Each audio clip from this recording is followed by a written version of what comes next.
Have you noticed big changes happening around you and in the world? Massive changes happening now. We're right in the middle of the shift. The shift has hit the fan. We're going to talk about that and more today. On Elevate, we're going to talk about what's happening around the world, how we're changing eras, changing yugas, energy's shifting. And got any questions or you've got anything you'd like to add, let us know. Stay tuned. Welcome to Elevate, the awareness shift, waking the quantum self. I'm Karen Swain, your host, and you're listening on the United Public Radio Network and the UFO Paranormal Radio Network on 107.7 and 105.3 FM, syndicated radio all over the world. G'day. Welcome to another show, Elevating Consciousness, the awareness shift, waking the quantum self, with myself, Karen Swain, and Kristen Mishmash. Welcome, Kristen. Good to see you, honey. Hello. So it was yesterday when we decided to talk about this topic. I was going to talk about something else, but I reached out to Kristen. I said, what do you want to talk about? And she started telling me, all this stuff that's happening in the world. And I said, well, let's talk about that. There is so much going on in the world. Hey, Heidi, let's say hello to the little online audience. Shirley. Shirley's saying we're going to talk about this, really feeling the fire horse energy. Taking action versus languaging is happening without any effort or prodding. Oh, that's interesting coming from you, Shirley. Getting stuff done. You're getting stuff done. Yeah, so everyone around the internet is much love from Boulder, Colorado. Hi, G'day, Mish. G'day to all the luscious ladies. Luscious ladies online. Sorry. Yeah, the fire horse energy. Sorry, I'm coughing here. Everyone's talking about the fire horse energy, and which is one of the things that is happening. And I've got a few things to say about that. I was just having a little chat with the mob before we went live. And what do you want to say about that, Kristen? What else is happening in the world? You were texting me last night and saying Ramadan and this and that. And well, it was Fat Tuesday was yesterday. So today, I guess, is today. Now, I'm not Catholic, but I think it's Ash Wednesday. So it's the start of Lent, right? Because that leads up to Easter. And then we had the new moon partial eclipse. Right. That was maybe visible where you are. I don't know. I think it was visible down under. But new moons are always powerful portals anyway. So it was extremely amplified. And then I'm not an astrologer, but there's all these planet alignments that haven't happened in many, many years and won't happen again for a long time. On top of these religious holidays, on top of, the Chinese New Year starting and the year of the snake ending, just so many things all at once this week. And then I think we have a solar eclipse in a few days somewhere. Right. Yeah. Fridays, there's so much going on. Feeling it. Absolutely. As you know, people have been listening to me yabber on. The townhouses that I live in are being renovated, and I was talking to the builder yesterday, day before, and I don't expect to have these conversations with builders, but he's a young dude. He's about 37, and he was telling me that he had to fire somebody, and he was a bit upset about it, and just giving me and I said to him, we've shifted into the fire horse. And he goes, yeah, I know. He starts talking about it. I'm like, I'm having this conversation with the builder about, I said, I didn't know you're into Chinese astrology. And he goes, yep, moving ahead, moving right along. And where's that fire horse? Well, and I think it's become so much more of the conversation now. People that I am not anticipating that would pay attention to those things are not just saying, oh, it's Chinese New Year and let's go downtown and do a little celebration with the local Chinese community. They're now like embracing this fire horse energy. They talked about the year of the snake being last year. And, that lines up with 2025 being a 9-year and 2026 being a 10-year, like completions and beginnings, like everything. Yeah. I don't know. I've only been paying attention to this for a few years. Does it line up like this all the time? No, I don't think it does. That's why I thought it'd be fun to talk about, especially with the guidance from your mob too. and Yeah, comments online. this is a picture. If I can make it full screen. There we go. This is a picture. A friend of mine did Quaterina. She's a painter. She lives up in the Northern Rivers area. Isn't it great? She's a painter, and she posted this on Facebook. So I thought, shout out to Quaterina, her fire horse energy there. And I wanted to show this. I thought this was pretty cool. What's it say about? Here we go. Somebody's read what they think of the fire horse. 17th of February, year of the fire horse, from February 17th, 2026 to February 5th, 2027, we enter the year of the fire horse, a rare and powerful cycle that appears only once every 60 years. This high energy year is all about passion, rapid change, and fierce independence. It shakes up old system, challenges what no longer works, and pushes us forward towards bold transformation and personal growth. Get ready to move fast, think big, and embrace change. Now, this is a person's, let me just share this instead, person's understanding of the fire horse energy. And I had a bit of a chat with the mob about the fire horse and said, tell me what it's all about. Because as you know, I don't pay a lot of attention to astrology or Chinese astrology. And they said, it's definitely about increased energy. And I said, well, what does that mean? And they said, well, you humans like to think that increased energy is always about moving, feeling energized to move forward towards your goals and get stuff done and make stuff happen.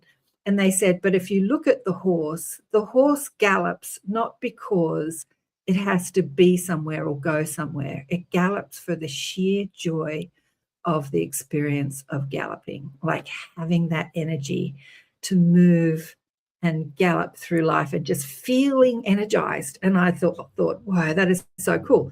Because when I asked them about that energy, the energy of the fire horse, where are we? I've lost us. There we are. Here we go. Oh, there we go. Not so big. Not so big. Like, what's it all about, this fire horse energy? And they said, well, look at you. You've noticed how you were running down the stairs the other day for a woman in her 60s, mid-60s, running downstairs, and you thought to yourself, I appear to have energy where I shouldn't have energy because it's not like I exercise that much. I have a very sedentary lifestyle. Why do I feel the energy to run down the stairs? Like, I noticed that about myself. And they're saying, have you noticed that you have increased energy? But the energy I'm feeling is not like, oh, I need to get stuff done. Like Shirley says, I'm getting a lot of stuff done. I don't feel like the need to accomplish something, get stuff done, but I just feel energized. How's it landing on you, the fire horse energy, Kristen? Well, I love the whole piece of it, more like sheer joy. Because it's almost like just a higher vibe or a higher frequency for me. That's not necessarily, I'm not tired or I have all this energy to charge forward. It's just a little calmer, easier, breezier, and enjoyable in a way. Although, this is happening right around the new moon, and I can just feel, I have a trouble describing what it is I feel, but I can feel it. Like I can feel, I feel new moons way more than I do full moons. And they're they're just incredible portals. And I do a lot of letting go and then bringing new stuff in around new moons if I do any kind of ceremony or intention toward it. But there's so much going on that I kind of get a little overwhelmed, like, oh, I should be manifesting this, and then I should be checking on that, and then I really should make sure that my intention is this, and and I get like all like stressed over it. But this whole sense, like you're like, and I just want to thank the mob for giving me that perspective that it's like joyful galloping into it, and I don't need to worry about it because it's coming anyway. Yes. Yeah, it is. I'm seeing stuff happen in my life that I have thought about for years, wanting to manifest and never really thinking that I would have the money or the means to do it. And it's happening around me, like the renovations. I've been talking about it. So what has happened, like the renovations started to update the waterproofing on the outside of the building. Mm-hmm. And then people that are in charge of the money and, getting stuff done are like, no, and we need to renovate this and we need to renovate that. And now we need to update the kitchens and update the bathrooms. And let's do the whole kabang, which was not something I thought was going to happen. And it's just happening around me and I'm not making it happen. It's been a long held desire to live in a place that's been renovated, but I'm not making it happen. So it's not me galloping towards manifesting my dreams or getting stuff done or making stuff happen. It's just happening and it's kind of out of my control. It's just happening. I'm like, whoa, I'm on this ship that's on this fast flowing river and it's just taking me downstream. It's an analogy Esther Hicks often spoke about when wanting to get, stuff happening, when wanting to manifest stuff in your life. The Abraham's material says, there's a fast flowing stream, which is that flow of source energy.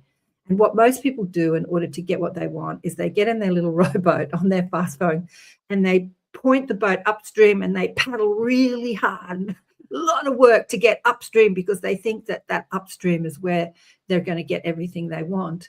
If I work hard enough, if I put more effort into it, if I put more thought power into it, if I meditate longer, if I do more or don't do more, then I'm going to get what I want. And what they say is let go of the oars, let go of the oars and let the stream take you to where you want to go. Yeah. And I'm like, I've seen that happen in my life over and over and over again. It's it's just taking me. It's just taking me. Yeah. So yeah, and maybe the fire horse energy, going with the flow, riding the roller coaster, lol. Yeah, Heidi, absolutely. So that I loved what the mob said. The horse doesn't gallop because it needs to go somewhere. It gallops for the sheer joy of it, for the sheer joy of that exhilaration of running, of feeling the wind in its hair and its mane, because it's a strong, muscular animal and it can gallop, it can. So the message is do it because it feels good, do it because you can, and let the universe handle the details. Yeah. Well, and I was talking about a piece of something you said a minute ago too with a friend of mine this morning, and that is it's so ingrained in our cultures, at least in the Western cultures that we're familiar with, that to get results, it has to be hard. You have to work hard. Absolutely. And so it's really challenging to shed that and let that go. But let's put that behind us. And, if we want to use the analogy of the year of the snake, great, shed it, put it behind us, and let's gallop forward in more, ease, flow, joy. One of the things that I was listening to said, like you were saying something like things that you haven't ever thought of would happen are happening now for you. And actually those things are going on in my life too. Mm-hmm. And I'm so nervous I'm going to mess them up because I'm always in trouble, right? That's the story I tell myself. But one of these things I was listening to is what dreams have you been carrying with you for so long that you hardly even speak out? That's what is coming. And it's there's a love letter. The universe is just slipping under your door. Take it easy. Give yourself grace. Things are changing, but just go with it. And I love the gallop part. That's awesome. Yeah. That's a perfect addition. The gallop. There's definitely an acceleration of energy happening. Yes. Which we need to navigate. As we're riding the wave, as the wave gets stronger, it can knock us off the surfboard. I'm using analogies, but I'm trying to think of how to explain this. Well, so you can live by the beach. I do live by the beach. I was in the water the other day. I had this amazing feeling the other day. I went for a swim. I haven't been for a while. It's been raining here. And the next day, I was feeling that energy that we're talking about. I was feeling this ecstatic joy within me, ecstatic joy. And I'm like for no reason, happy for no reason, which is the classic way to be when being a deliberate creator. It's as humans, stuff has to happen for us to be happy, right? Things need to go our way for us to be happy. But, nothing particular was happening. And then I'm like, is this the result of swimming in the ocean? I saw a beautiful big blue groper. He was lovely. And it was bizarre having this feeling of ecstatic joy. And I'm like, am I feeling what's going on here? What's going on here? And I think it's that shedding of whatever it was that I'm shedding and allowing the natural energy of who we are to just take over and like shedding the worry. That's the thing that we need to shed the worry and let that energy take over. I noticed this when I was a young girl, thinking about deliberate creation and energy, like feeling energized. So I was on a treadmill once many years ago in my 20s and contemplating how our thoughts create our reality. And there was a guy who was an instructor at the gym that was really hot, and I thought he was really cute. And he walked past, and as I had thoughts of appreciation, like, oh my God, he's so hot, isn't he beautiful? Like just appreciating this man as he walked past, I noticed physically in my body how I had so much more energy in my body to run on this treadmill. Like I noticed that. I noticed the thought connecting to the energy of the body and how our thoughts create our reality in every, I was learning then, but I just noticed how a positive thought over a negative thought, because the thought on the treadmill was, oh, I hate being on this bloody treadmill. Wish I didn't have to exercise. And then when this cute guy walks past, I'm like, ooh, you're gorgeous. Aren't you beautiful? So a negative thought as opposed to a positive thought. And I noticed the effect of it on my body, the energy in my body. And I remember once my next door neighbor many years ago, her husband had left her for a pretty woman. And she was very beautiful as a young woman. She was older. She was probably in her 50s or 60s. I was in my 40s back then. And I was talking to her, how are you? How are you? And she said, I can't get out of bed. I have no energy. And I remember thinking, it's that self-deprivation, like I'm not beautiful anymore. No one's going to love me. My husband's left me. That, like just she couldn't get out of bed. She had no energy. So yeah, how our thoughts create our reality. So when we shed those negative thoughts, we just naturally have that more energy, that energy that we're talking about with the fire horse. Yeah. Well, and I've been having some, like, I got some weird stuff going on with my health. I mean, I'm in menopause and I'm, getting older too. And I lay in bed and in the morning and I'm like, it hurts a little bit to move or to get out of bed. And then, so what I've started to do is just like thank my body before I get out of bed, like thank it for all that it does do rather than what it's hurting or doesn't do. And I find that I have an easier time getting up and getting going, So it's changing the narrative, and I'm not lying to myself because I'm truly grateful. I just have to, shift that shift your perspective. Yeah. Mm-hmm. Misha's saying here, we can't swim in our oceans here in South Australia. Algae blooms big time. Wow. I didn't know that, Mish. Wow. Algae blooms. I did see a bit of that on the news. The algae blooms in Australia. Heidi, did I read out what Shirley said before about, I put it up. Did we say it? Here, oh yes, the sheer joy. Many I know, including me, are experiencing this. Oh, are you? We are aligned. No, not getting things done, just not standing still. And I have done for many years, a state of transmutation. That's excellent, cool. Shirley. Yeah, that is excellent. Yeah, I'd love to know who else is online.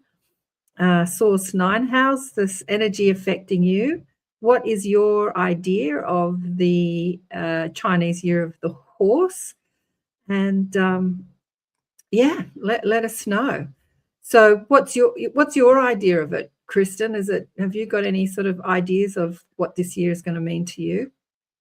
I'm getting a lot of messages of just this is the year that things really shift and change for me.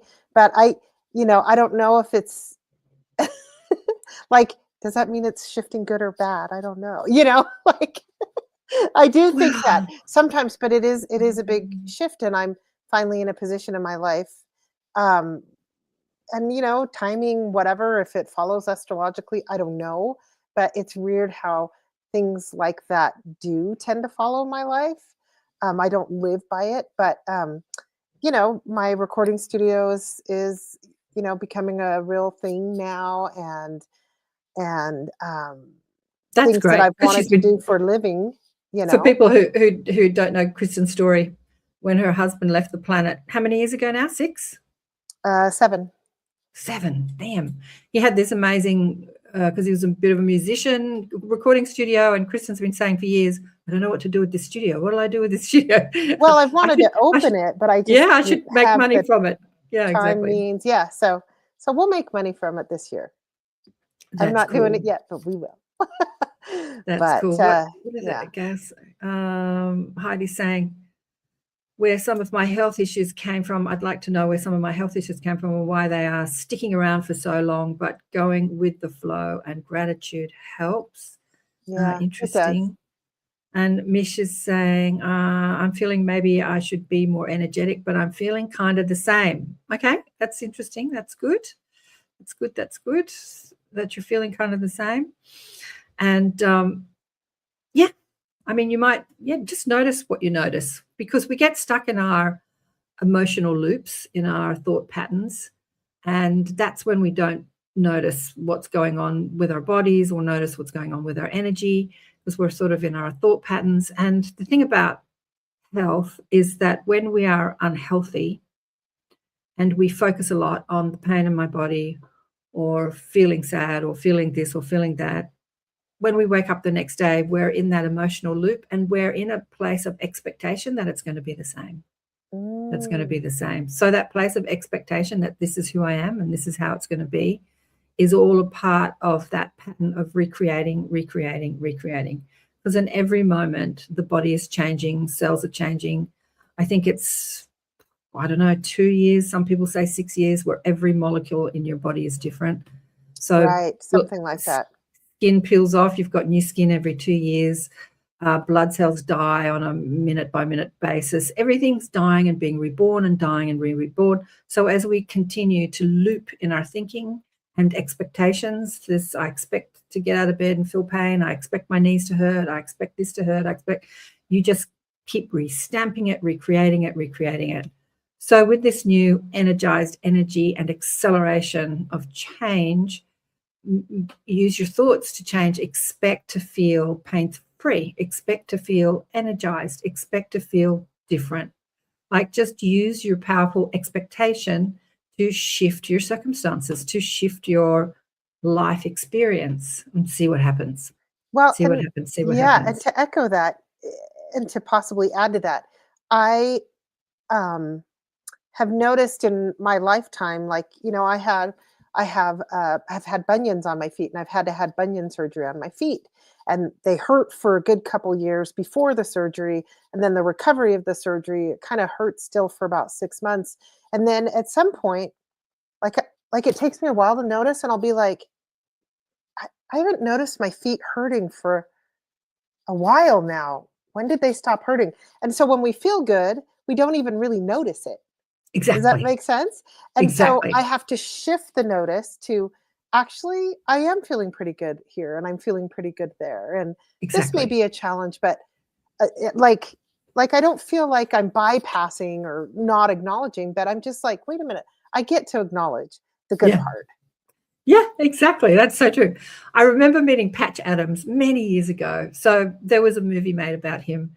What was the actor who played him? Robin Williams. Robin Williams. Thank you. And Tom Shadyac made that movie, who I interviewed many years ago and fell madly in love with. And I interviewed him on radio. I didn't even see him on Zoom. It was before I was doing Zooms or being on, face on. Anyway, so Patch Adams, I met the real Patch Adams. And I saw him talk at a conference here in Sydney, and then met him afterwards. And he was awesome. But he talked about his hospital, his free hospital, and a man came in who was suffering depression. So he handcuffed this man to himself, and he went about his day in the hospital and just observed this man, because the man said, I'm depressed all the time. I feel really bad all the time. And Patch Adams said that in the moments where he wasn't feeling depressed, he pointed it out to this man. So a dog came in, and the guy goes, oh, cute puppy, and pats the puppy, and Patch says, see, not depressed. And then he has a conversation with somebody, and they have this nice conversation, and Patch said, see, not depressed. And then something else happened, and Patch would just point out the times where he wasn't depressed. And then he sat down with him at the end of the day to give him his consultation, and he said, I noticed that what you said wasn't true. You're not depressed all the time. I noticed plenty of times during the day where you were not depressed. And this is exactly what you're talking about. We notice when we're in pain, but we don't notice when we're not. when we're feeling good and put our powerful focus on it and powerful attention, because our attention is what creates. So if we put our attention on what's going wrong or what feels bad in our body or what feels bad in our life, we create more of that. But if we put our powerful attention on when we're feeling good, like I'm running down the stairs and I notice, wow, I'm feeling so energized and I don't know why. It's like I've done nothing to create, more energy in my body. Like I noticed it. Yeah. Notice. Well, and I'm thinking too now, with speaking of the fire horse and all of that, let's just take off the fire, because the horse comes up every 12 years probably, right? Because isn't the Chinese zodiac 12, right? But it's right now it's the fire horse. But either way, that horse is going forward. So is it going to be charging and rushing and full of flame and heat? Or is it going to be galloping and enjoying the heat and the warmth and the light? Like, how do I want to approach that?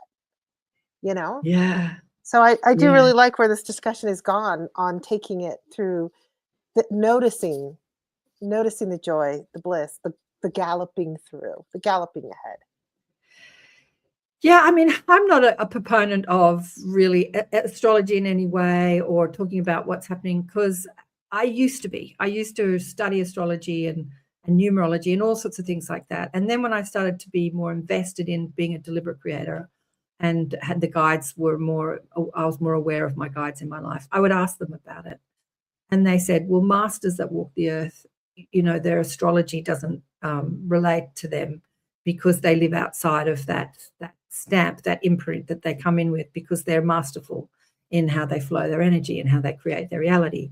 And they've said to me something like this: regardless of what's happening energetically, you get to create your reality based on where you place your powerful attention and focus and what you do with your thinking and the flow of your energy and your emotions. But it's like weather. So the cosmic weather, the astrological weather happens, and it can influence you or not, depending on how masterful you are being a powerful creator. So we can cry because it's raining, or we can rejoice because the plants are being, having a drink. It's like, where are you placing your attention? Yeah. It's the same with the sort of astrological weather. There's energies on the planet that are influencing us, but they don't create our reality. So a lot of people that get online that talk about astrology say, this is going to happen and this is going to happen and this is going to happen. And people hang on to their every word because they think that it has some power in how their life turns out. But have you noticed that we've had these planetary alignments and, for the first time in 100 years, the first time in 1,000 years, there's a lot of people talking about this stuff. It comes up all the time. And life goes on. You wake up in the morning, you brush your teeth, you have breakfast. Like, life goes on, unless you don't. Yeah. But how we navigate, how we bump up against the astrological weather is how masterful we are in focusing our attention in the direction we want to go rather than on the direction we don't want to go. So when we have pain in our body, I remember doing a course once in my home quite a few years back, and a woman was complaining about her back pain, how she was always in back pain, but she was really enjoying the course. And I said to her, do you have back pain right now? And she said, actually, no. And I said, stand up and sit down. She stood up and sat down. And I said, why do you think it is that you don't have back pain right now? She said, well, I'm really enjoying myself and I'm really enjoying this course. And I'm like, well, isn't it interesting? When you're in a different frequency, in a different state of mind, the pain in your body is not present. Right. So how much do you want to put yourself in that state of mind instead of in suffering over the pain that you're in? Yeah. And that's, that we can be masterful in that, because we are creators. We are creators. We are creators. Yeah. I recall when I was going through all the levels of Reiki training, and my Reiki master, Debbie, tells a story of a client that she had. I may have shared this before, but she just says that this client would come, and she, was a bit older, and she had all these aches and pains or whatever, and they would get cleared or taken care of through the Reiki session. And then a couple months later, she'd be back and need this same kind of work done. And what she found through chatting with this woman is that when she was doing well, her adult children and the grandkids didn't come around. But when she wasn't doing well, they didn't, they came around. And so it was kind of like she was manifesting that for the attention, or she didn't mind it because she got the attention. So it's a really funny thing that we do to ourselves, for that. Yeah. And why not, create the attention myself and just, reach out to them and and just be grateful for them, and then give out that vibe instead, and then they want to be around just because of Yeah. that vibe, Yeah. We But have it's just many interesting. we have many ideas of who we think we are and how we can get what we want.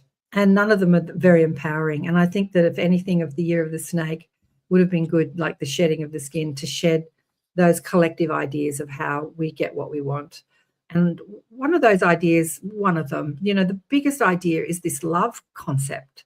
I watch a lot of streaming stuff. And again, I was watching some teenagers saying that they love each other, and how shocked that this young boy, he's 16, 17, says to his girlfriend, "You love me?" And I think to myself, why don't we throw around this love? Like, we should be loving everybody. You love your mother, you love your father, you love your cat.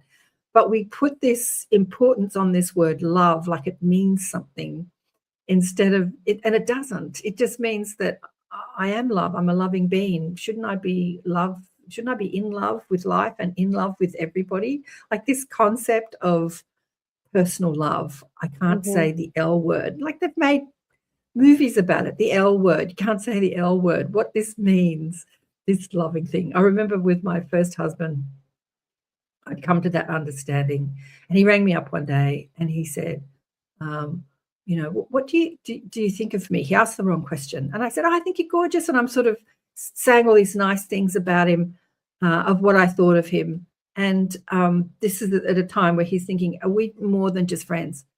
And then I was working for the Academy of Light, and I drove about half an hour to get there. And as I'm driving, I'm thinking to myself, he's more confused about our relationship after the phone call than he was before the phone call, because he rang to see if it was more than just friendship, right? Hmm. So I got to the office and I rang him back and I said, "You're more confused after the phone call than you were before." He said, "Yes, I am."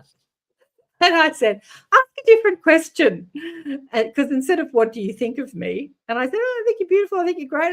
Because he's like, "She thinks everybody's beautiful and great. This is it's no big deal." I said, "Ask a different." He said, can we be more than friends? Or do you think this is more than friends? And I said, "Yes." "Have you got it now?" And he goes, "I've got it now." Yeah.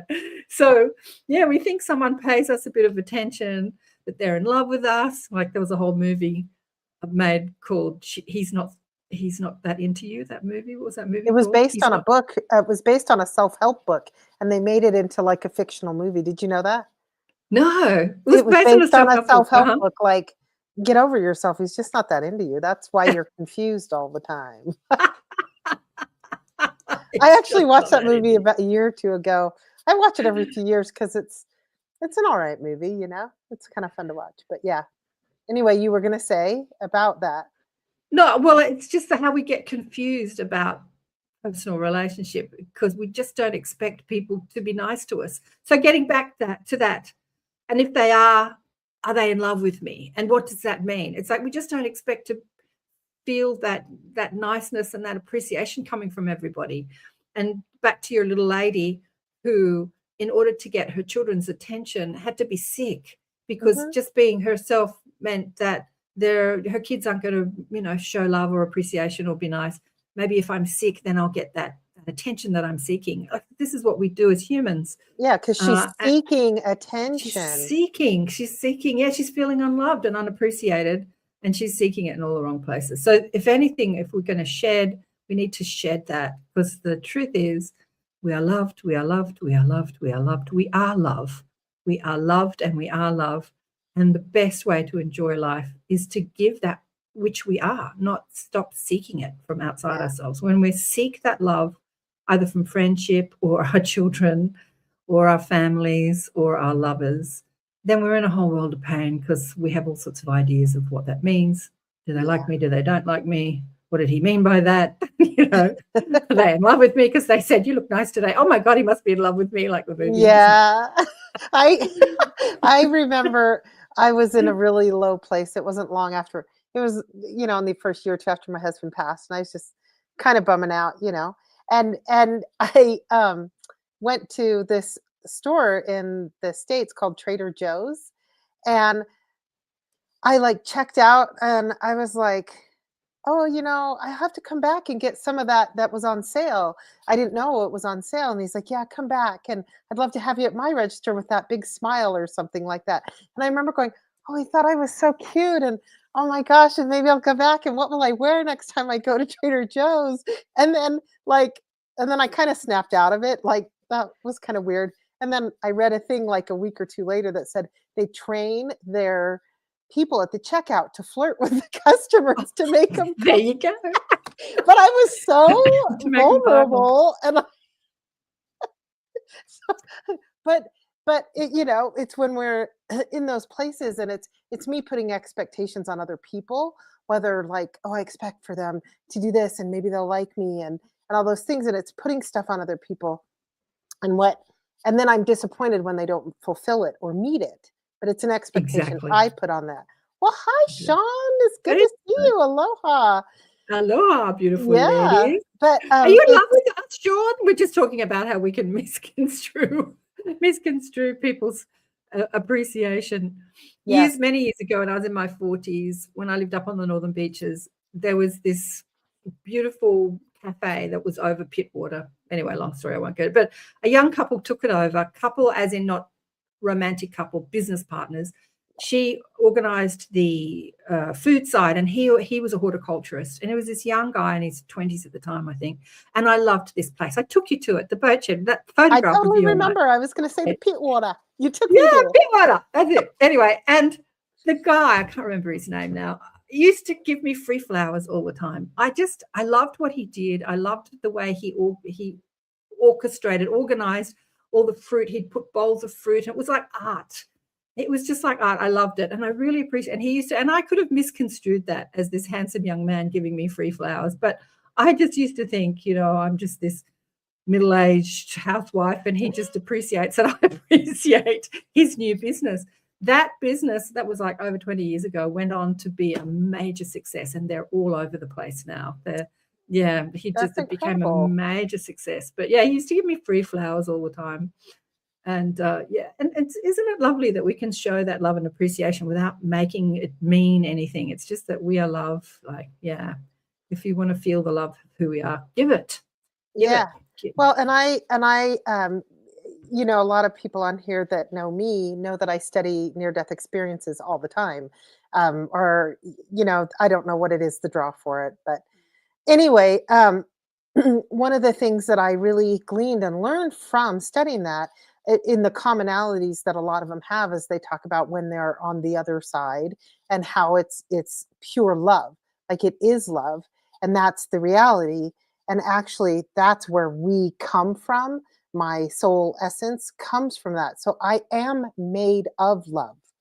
And, the word love, and it's unconditional love, and the word love is so misconstrued on our planet, Right. but I already am that. And I am full of that because I am that. And we are all one in that type of love. But yeah, we misconstrue it with all these earthly words. But it's when we step above that and become whole ourselves, then we're not always seeking it and searching out Exactly. for it and lonely Exactly. with I it. remember being a young girl going to nightclubs, seeking that appreciation and attention and love from people outside. And it was miserable. And when we didn't get it, I would go home with my girlfriend, we'd cry in our cups of tea. But it was miserable when we were young. Like seeking love is just Yeah. miserable because you are love. Like look for it inside yourself. Sean, we're talking about the massive changes that are happening on the planet. They're going into the year of the horse, the fire horse. How's it, how are you interpreting the solar eclipse, the lunar eclipse, the Ramadan? What else is happening? I don't know what was that day that you said, something day? The Catholic They Church, call it Fat Tuesday because it's Mardi Fat Tuesday, Gras was Mardi Fat Gras. Tuesday, and it's the day of like letting go. I don't know because I don't live that religious lifestyle, but letting it all go because the next days are Lent leading up to is it Good Friday? I don't know when you break Lent. Sorry, world. But anyway, up until Easter, and it's watch the movie Chocolat. And do you remember? And it was all during Lent, and they were giving her crap, or giving her, a whole bunch of business for opening a chocolaterie at the beginning of Lent, and how disrespectful that was, and she's not going to succeed. And the one preacher that was the most adamant, the last day of it, he broke in the window, lost his mind, ate all the chocolate, is covered in melted chocolate when they find him in the next morning, and she hands him like a bicarb,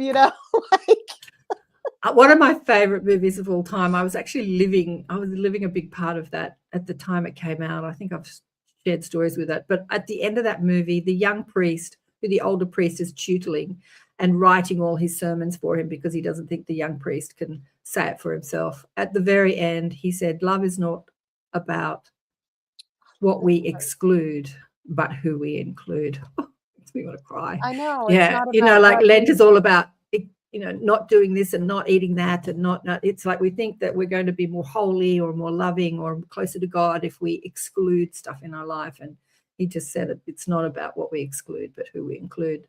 But getting back to the matrix of love, remember when Nancy Ryan came into the Inner Sanctum? I had her on the show, and she spoke about, so she's now, her talks on her near-death experience have gone viral. She's spoken to millions of people, but this is way back, just after it happened. I spoke to her about 6 months after it happened, or a few months, and I'm like, I remember that. You're on a podcast and you broke 25 bones in your body multiply, and you're talking to me on Zoom a few months later. I was just blown away. But anyway, and she talked about, she was an atheist who went to heaven, was given her marching orders to speak about source and God, which was a complete paradigm shift for her. But she spoke about love in that exact same way. She said, love is not who we are.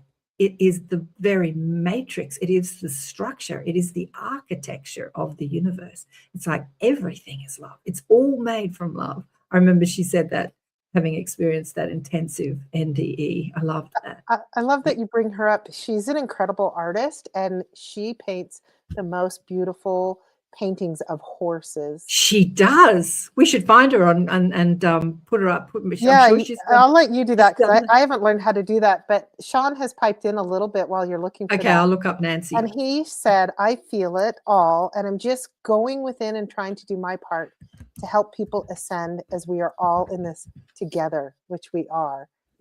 Totally all in it together. Yeah. Beautiful. Thanks, and Sean. Heidi says everything is connected. We are all one. Yeah. Yeah. Yeah. I'm just looking at Nancy's horses. Let's have a look. Yeah. See if you can bring it up. I don't see any fire horses, but I will share her Facebook page because she does do the horses. My screen share. Here we go, Nancy, giving you your art a bit of a plug. Is that sharing? Every time I share, my computer. It's pulling up. Computer freezes. It's just interesting that she comes as part of the conversation, and we're talking about, and she paints horses all the time. I know. Yeah. She's piped in. Yeah. Very look Western. her up, Nancy Rines, and it's spelled Rynes. Contemporary and her artist. Near-death experience is unbelievable. Yeah. So she was one of the first YouTube videos I did, and I got it totally wrong. And there's horses. There's horses, yeah. Yeah, she does amazing Krista art. Gorman liked it. Hey, Krista. Okay. Galloping horses. Yeah, when we think of horses, what do we think of? We do think of energy. We think of them galloping. When we think of horses, we think more of them galloping than them grazing, in a paddock, grazing, the thought of a horse. And when we think of a fire horse, we think of, on fire. Thanks for your insights, Sean. What else is going on here? Everything is connected. You both are such inspirations and doing great work. Oh, thanks, darling, to help support the world. Did you put that up while I was looking for Nancy? No, I didn't. You can put that one up if you want. But ditto for you. Sean is doing amazing. Kristen was telling me that February was, what was it, Black History Month? Yeah. And he has done a lot of work around near-death experiences and spiritual experiences with people of color, with blacks in America, especially in our cultures here in the States. A lot of the people that are Black are very religious Christians, like heavy into their denominations. And so when they have these spiritual experiences or near death experiences and they come back and start to share about it, it's not, they get either in trouble, just all the rhetoric with near death experiences, like you shouldn't be seeing Jesus. That's not true. You didn't see God. You don't know better than God, or just that's a weird experience and that's of the devil. And so they have hidden back. And I'm probably saying it really poorly, Sean, but but they pull back. And what he started to do with his platform of IANS, the Hawaiian IANS groups, is he started to highlight the people of color, especially during the month of February, so that they know that they're not alone in this and that there is a community where they can safely share. It's kind of like starting over from the beginning with NDE experiences. But yeah, and he's got. I mean, the dogma of religion, that we really have to shed a lot of the dogma, not throw the whole baby out with the bathwater, but shed a lot of the conditions and dogma around religion and unity and oneness link or here. I was listening to a guy on Jesse Michael's show who was a CIA agent. And he first started talking about God, and he was talking about, they were talking about time travel. He went to a monastery and started meditating. He didn't mean to meditate. He was just sitting there and he fell into this meditation or this trance. And he went back in time and he saw himself in all these different timepieces and as a monk at that monastery in the 1500s and blah, blah. He saw all this stuff so vividly that he wrote about it in a book, right? He had this unbelievable hypnotic experience of him in other lives. And then Jesse asks him, so do you think it was you in another life? It was like reincarnation? And he said, oh, no, I don't believe in reincarnation. Wait, what? I don't believe in reincarnation. And I'm like, you saw yourself, because he says it was so visceral, it was so real. Jesse kept asking him, was it as real as this reality? He was, because when I take my clients back into reincarnation, they can feel the grass under their toes. They can smell things. They can, like, it's so viscerally real. And he was saying the same thing. But the religion says that reincarnation isn't real. So he's so wrapped up in the religious dogma that he has these amazing experiences, but he doesn't believe in reincarnation. And I'm like, wow, how confused we get. How confused we get. I meant to do a station ID break. We're running out of time.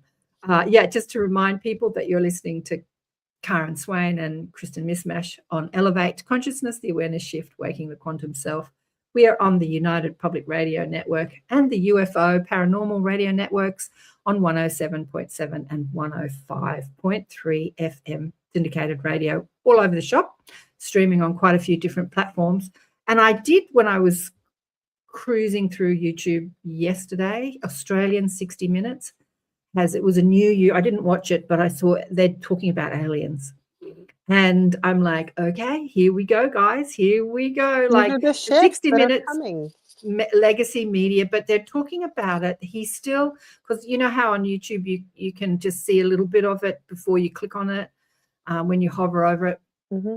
So he's like, don't call me crazy. They're still going into, I'm talking about this stuff, but I'm not crazy. I'm not crazy. I'm not crazy. They're still in that sort of conversation, like if you talk about aliens. But yeah, and a lot of people say that when you're talking about aliens and it's going to become a reality, like ET, life in the cosmos, that it's going to shift religion in a big way. What do you think about that? Do you think religion, like when the reality that we're not alone in the universe and that we're interacting with other species, our galactic neighbors, do you think that we'll shed a lot of the dogma that religion, like this doesn't exist and that doesn't exist? Well, along with the theme, with great shifts, I believe it's happening. And it's happening it's not overnight. It's not this gigantic shift, and that can still come. I don't know, but I feel like it seems like it's happening, but slower for us, just because our concept of time. But there's those religious designations that you can put on your medical forms, and there is a box that can be checked: spiritual but not religious. So I could put you could either just say Christian, Jewish, Catholic, whatever. So they would bring in whatever ecclesiastical leader you needed, if if needed, while you're in the hospital stay. But now you can say spiritual, not religious. And they have said that in the research, and I think I talked about this last week, how it's shifting and changing to where it's overlapping, that more people are spiritual but not religious than religious, and then also than atheist. Yeah, So there are these exactly. shifts that are monumental in my eyes, and in what I look forward to living more in is the more secular spirituality, which Mm. is what we talk about here. That brings in the aliens, the whole cosmos, whatever is out there, all the energies, frequencies, Just astrology, like if you will. the I young, don't know. just like the young priest at the end of Chocolat said, yeah, life or love is not about what you exclude, but who you include. Like, let's include different beings across the universe. Like, let's include them. Let's not, call you crazy. And getting back to the massive shift and changes that we're going through, a lot of people are saying that the reality of life in the cosmos will happen by 2027. I think Bashar came out and said it started now in 2026. I think it started a long time ago, but that acceleration of energy and the fire horse, like the burning out the old dross. When I spoke to Mother Earth about the fires, she said, learn to love the fires, learn to love the fires in your life. They just clean out all the clutter. They just burn everything away. Purifier. And Yep. purifier. And then when we think of the galloping horse, like the energy, so there is a lot of accelerated energy happening this year, both personally and globally. And maybe 2027 will be the year where humanity at large wakes up to the truth of our cosmic neighbors, because we will burn away a lot of that religious dogma and those limiting, paralyzing thought forms of being crazy or woo-woo, if you're talking about aliens. And it's interesting. We'll see what happens. Let's see what happens. But one of my favorite memes that's circulating is one of the ones that'll say, how you look at all your friends when all the conspiracy theories start coming true that you've been talking about for the last how many years, and you're like, I told you so. you know they're not theories. So many of them. But yeah. And then it's Sean Heidi said, saying, Mother yeah, Earth said that to me when we were chatting. I was away a few years ago in the country, and I had a bit of a chat to Mother Earth. And she said, learn to love, don't you love my fires? Because there had been big fires through the place I was in. And I'm like, how can we love the fires? And she yeah, said, learn to love my fires and learn to love the fires in your own life. I love that, learning to love the fires. Cleansing, yes. A reset, absolutely. Farmers burn their crops. Look, I was listening to a guy online, we're running out of time, whose beautiful house was burnt down in the Palisades fires in California. And I was thinking about all that luxury, all those luxury homes, all those people, and spend all this money on collecting all this stuff in their house, and it all just goes up in flames, right? And 2 doors down, he was talking about the miracle of what happened afterwards. I can't remember who it was. There was a house that didn't burn down, that came up for sale at a greatly reduced price, that was an absolute replica of his house that burnt down. I know, and they bought it and moved into it. Amazing miracles like that, amazing things. But fire can be, miraculous, miraculous, miraculous. yeah, What yeah. did Sean say? He was talking about the religious, spiritual, but not religious. Do you want me to pull it up? Every Yeah. day, more and more people are becoming more spiritual and less religious, even those we think of as fundamentalists, such as Kathy Lee Gifford, are talking about being spiritual, not religious. She, of all people, has actually been warning people about the damage being done by fundamentalism. So that's Mm. interesting. Yeah. But Yeah, that's very yeah, fascinating. and it's really funny because I use this term and I bantered around in this community, being very spiritual. And there we go. Evangelical extraterrestrial friendly Buddhism. I like that. That's Chris. That's Chris, amazing. I love that.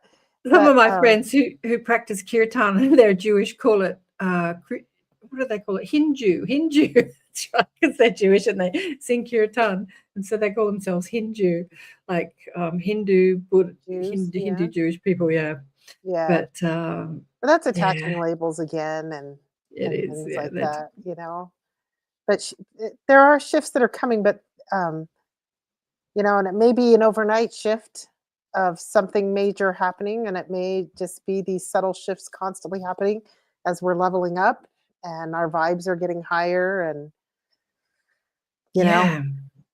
Expect things to move quickly this year. Acceleration. Accelerate. So, what's next year in the Chinese astrology theme? If we're in the year of the fire horse this year, does anyone know? Do you know? I'll look it up really quick. So, I have to say, I really pay attention to this stuff, but it was all over social media. And then I mentioned it to my builder, and he was like, yeah, he was into it. So, yeah, it seems to be it's everyone's the into year it. of the fire goat or the year of the fire ram. Oh, wow. So, more fire next year, the fire goat and the fire ram. Sometimes referred to as the red goat, represents peace, harmony, kindness, and inner strength. When I think of goats, I think of the way they balance on cliff tops and how amazing that is. Like these tiny little hooves and how they can navigate these sheer shelves. So that navigation of deadly things. Yeah, that's what I think of when I think of goats. So maybe that energy is coming next year.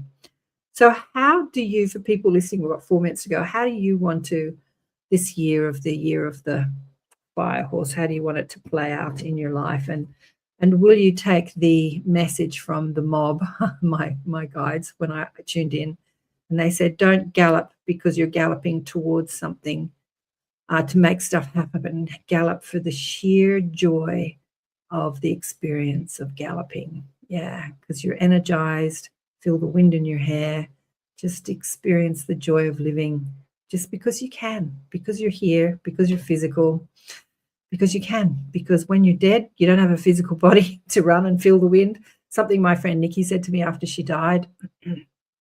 She was born thalidomide affected. She was sick most of her life and she wanted to die many times. She had many near-death experiences. And she died at 40. And I was in the ocean just after I heard that she died. And she came to me and she said, enjoy the feeling of the ocean, Karen. Enjoy feeling the water lap against your skin. Sensations like that are so beautiful to have on earth. For me, they are just memories now. So yeah, enjoying that physical sensation, like the wind in your hair, the water on your skin, because you can enjoy this experience of being human, even though we're going through this accelerated shift and accelerated change. Enjoy the process. Yeah. Anything else you want to say about it, Kristen? No, I truly love that insight that the guides that your mob gave us, that don't gallop because I'm going towards something, gallop for the sheer joy, and let's enjoy these shifts and let's be in them together and share it. We're going to share it with the whole planet anyway, so we may as well enjoy sharing it, right? So, Right. Also today, I pointed out, because I had Ann Tucker on the show a couple of times, and she talked about a big earth riff happening, a big shake up, Mother Earth shaking things up a bit, a big earthquake. And there was some psychic on YouTube that I came across a few weeks ago who put a date to it, and they said it was going to be today. What date is it over there in the States? Yeah, it's the 19th here. It's the 18th of Feb is what yeah, she said. It hasn't happened so far. There hasn't that's been. why I'm not leaving for California till tomorrow morning. We'll see if So, it's still here in the I morning. mean, I listened to it because I heard Ann Tucker talk about it, and I did see it when Ann Tucker was talking about it a couple of years ago when I first heard about it. A lot of people have spoken about it, but I did feel it as a reality. I did feel like it's a reality right now, but I think it will happen. There will be massive earth changes in our future. I don't know when, It was interesting that this psychic put this date on it, the 18th of your February, like she spoke about it, like the guides gave it to her. But yeah, is it this year? Is it next year? Is it the year after? I don't know. But yeah, things are shaking. Things are shaking and quaking. Gratitude. Well, there's been earthquakes announced around Salt Lake City. We're not far from Yellowstone, and Yellowstone is actually one of those super massive volcanoes.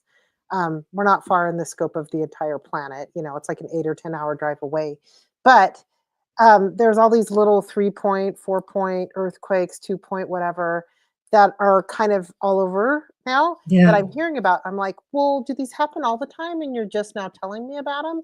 Or are they happening because something's coming and something's They're definitely happening more often. There's a guy called Stefan, physicist,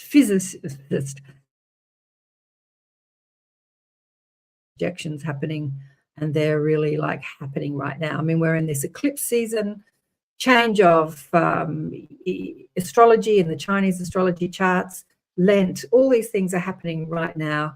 Yeah, let's see how it plays out and how we're going to navigate. Are we going to ride the wave and enjoy the journey or suffer?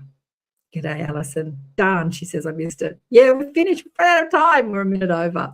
We'll watch the replay. Thanks, Kristen. Thanks, Sean, for participating, and Mish, and Heidi, Alison, Chris, all the great people, Shirley, all the great people online. It's been a blast. Yeah, enjoy the galloping for the sheer joy of it. Don't think you have to get anywhere. There's nowhere to go and nowhere to be. Just in this present moment right now, feeling energized and free. Big love. Bye for now.